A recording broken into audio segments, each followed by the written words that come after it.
نهاية غير متوقعة بالمرة. يعني النادي الأهلي بيقدم سيء لأسوأ، أقسم بالله العظيم. أنا مش فاهمة في إيه يا جماعة. طب هل يعني في مشاكل في النادي الأهلي؟ لأ. في مستحقات متأخرة على اللعيبة؟ لأ. رئيس النادي محبوس؟ لأ. طب في إيه مالكم؟ ما هو مش معقول يا جماعة اللعيبة دي كلها مطلعة من 3 شهور. أنا نفسي أفهم يعني مالكوا في إيه؟ ومن إمتى لما بنسجل هدف بنضيع وقت يعني عشان نكسب؟ من إمتى النادي الأهلي بيعمل كده؟ يعني إحنا لما بنسجل هدف بنضغط عشان نسجل التاني والتالت. لا، إحنا بقينا نسجل هدف بنضيع وقت لحد ما الفريق التاني يسجل فينا التعادل أو يكسب. إيه ده؟ ايه ده بجد بقى؟ اي حد معدي كده يسجل فينا هدف؟ ايه يا ربيعه ده؟ بجد انا نفسي افهم انت موجود في النادي الاهلي لحد دلوقتي ليه؟ يعني إيه يعني انا مش فاهمه لازمتك ايه؟ طول ما دول موجودين في النادي الاهلي والله عمرنا ما هنشوف خير، عمرنا ما هنشوف خير.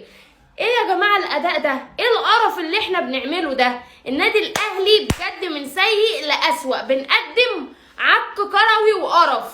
يعني ما كنا كسبانين وخلاص، الدقيقة داخلة على 90. لازم هقول ايه بس؟ والله الواحد دمه محروق يا جماعة. يعني كمان حتى الدوري هنضيعه. يعني احنا كده خلاص احنا عرفنا اساسا احنا هنعمل ايه في افريقيا. هي مع السلامة من دلوقتي.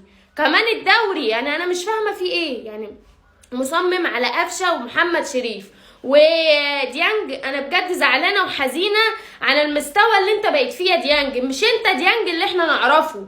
يعني انت اتغيرت 180 درجة. اللعيبة دي انتوا حصل لكم ايه بجد؟ يعني احنا ما عندناش مشاكل ولا عندنا عدم استقرار ولا عندنا اي بتنجان علشان نشوف منكم القرف اللي احنا بنشوفه ده. يعني انا مش عارفة اقول ايه بصراحة غير ان الواحد زهق وقرف وشكلنا كده هنضيع الدوري.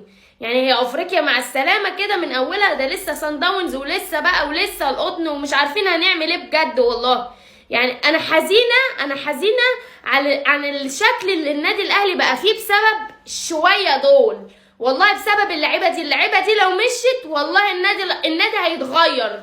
يعني كفايه بقى عشان احنا جبنا اخرنا وحياة ربنا.